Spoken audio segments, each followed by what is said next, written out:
Assalamualaikum warahmatullahi wabarakatuh. Perkenalkan, nama saya Noveli. Saya semester 6 dari Prodi Hukum Ekonomi Syariah, Fakultas Syariah. Dan tugas saya ini judulnya adalah Kedaulatan Wilayah Laut, Perspektif dalam Hukum Internasional. Langsung saja, saya akan menjelaskan sedikit. Kebiasaan internasional adalah sumber hukum laut yang paling penting. Kebiasaan internasional ini lahir dari perbuatan yang sama dan dilakukan secara terus-menerus atas dasar kesamaan kebutuhan di laut. Kebiasaan internasional juga merupakan kebiasaan umum yang diterima sebagai hukum. Perlu diperingatkan bahwa kebiasaan internasional sebagai sumber hukum tidak berdiri sendiri. Kebiasaan internasional sebagai sumber hukum erat sekali hubungannya dengan perjanjian internasional. Hubungan ini merupakan hubungan timbal balik. Perjanjian internasional adalah perjanjian yang diadakan antara anggota masyarakat, bangsa-bangsa, dan bertujuan untuk mengakibatkan akibat hukum tertentu. Sumber-sumber hukum laut yang sah adalah hasil konferensi PBB pada tahun 1958 di Jenewa. Konferensi yang dilaksanakan pada 24 Februari sampai dengan 27 April 1958 itu dinamakan Konferensi PBB.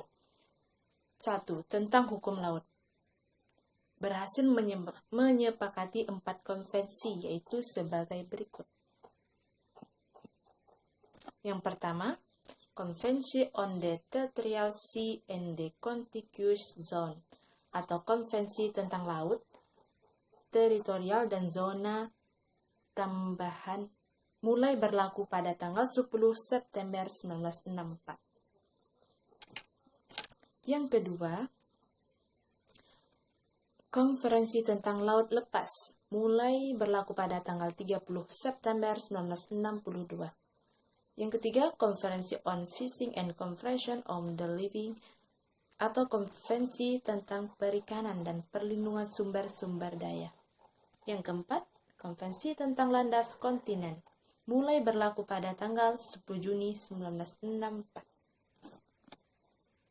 Selain itu, Konferensi PBB dilaksanakan di New York dan Jenewa, berhasil menyepakati Konvensi Hukum Laut PBB,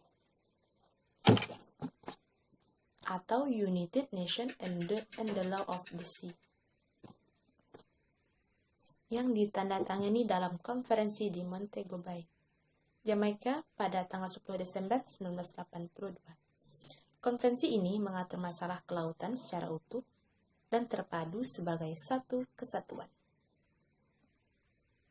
Dalam perumusan konvensi ini, Sekretaris Jenderal Perikatan Bangsa-Bangsa menerima instrumen ratifikasi dan aksesi, sedangkan Perserikatan Bangsa-Bangsa menyediakan dukungan untuk pertemuan negara-negara peserta konvensi. PBB tidak memiliki peran operasional langsung dalam pelaksanaan konvensi.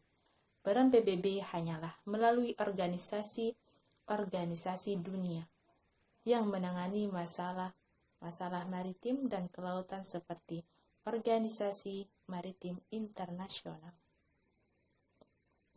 Sebagai tindak lanjut atas ratifikasi UNCLOS tersebut, kini Indonesia sejak tahun 2014 telah memiliki payung hukum yang menekankan kewilayahan laut Indonesia yang diatur dalam Undang-Undang Nomor 32 Tahun 2014 tentang Kelautan yang disahkan pada tanggal 17 Oktober 2014. Pengakuan resmi secara internasional itu mewujudkan satu kesatuan wilayah sesuai dengan Deklarasi di Juanda 13 Desember 1957. Kepulauan Indonesia sebagai satu kesatuan politik, ekonomi, sosial, dan pertahanan keamanan tidak lagi sebatas klaim sepihak pemerintah Indonesia. Negara kepulauan menurut UNCLOS 1982 adalah suatu negara yang seluruhnya terdiri dari satu atau lebih gugusan kepulauan dan dapat mencakup pulau-pulau lain.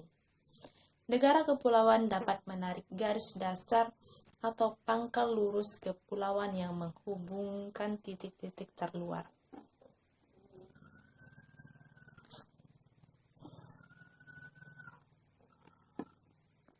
Dari pernyataan resmi itu, jelas bahwa pemerintah Indonesia itu menggunakan dasar hukum internasional yang lazim disebut UNSCLOS atau tahun 1982. Apa sebenarnya UNCLOS itu? Ini adalah singkatan dari United Nations Convention on the Law of the Sea, yang sering disebut Konvensi PBB tentang hukum laut. Indonesia sudah meratifikasi konvensi ini melalui Undang-Undang Nomor 17 Tahun 1985. Sejak saat itu, Indonesia resmi tunduk pada rezim UNCLOS 1982.